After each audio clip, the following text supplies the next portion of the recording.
પાટણ શહેરમાં નવા ઓવરબ્રિજની નીચે છેલ્લા ઘણા સમયથી વરસાદી પાણીના નિકાલ માટેની લાઈનો નાખવાની કામગીરી ચાલી રહી છે. તો આ કામગીરી ધીમી ગતિએ ચાલતી હોવાથી વાહન ચાલકોને ભારે મુશ્કેલીનો સામનો કરવો પડી રહ્યો છે. તો રેલવે સ્ટેશનથી યુનિવર્સિટી તરફ જવા માટે નવો ઓવરબ્રિજ તૈયાર થઈ ગયો છે. તો ઓવરબ્રિજ નીચે વરસાદી પાણીના નિકાલ માટેની લાઈનો નાખવાની અને આરસીસી રોડ બનાવવાની કામગીરી ઘણા સમયથી પ્રગતિમાં છે. તો રેલવે સ્ટેશનથી પાલિકા બજાર તરફ જવાના રસ્તા ઉપર લાઈન નાખવાની કામગીરી ચાલી રહી છે, જેના કારણે પાલિકા બજાર તરફના રસ્તા પર માટીના મોટા ઢગલા કરી દેવામાં આવે છે. તો આ ઢગલાને કારણે રિક્ષા અને ફોર વ્હીલ વાહનો હાલમાં માત્ર રેલવે સ્ટેશનથી દેવદર્શન કોમ્પ્લેક્સ તરફ જવાના માટેના એક જ રસ્તાનો ઉપયોગ કરી રહ્યા છે. તો પરિણામે આ રસ્તા પર વારંવાર ટ્રાફિકની સમસ્યા સર્જાય છે.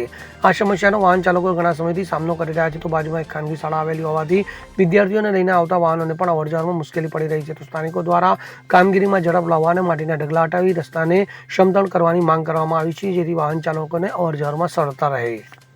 Bureau report, CN24 news. હવે જુઓ દેશ દુનિયાની તમામ ખબરો તમારી આંગળીના ટેરવે.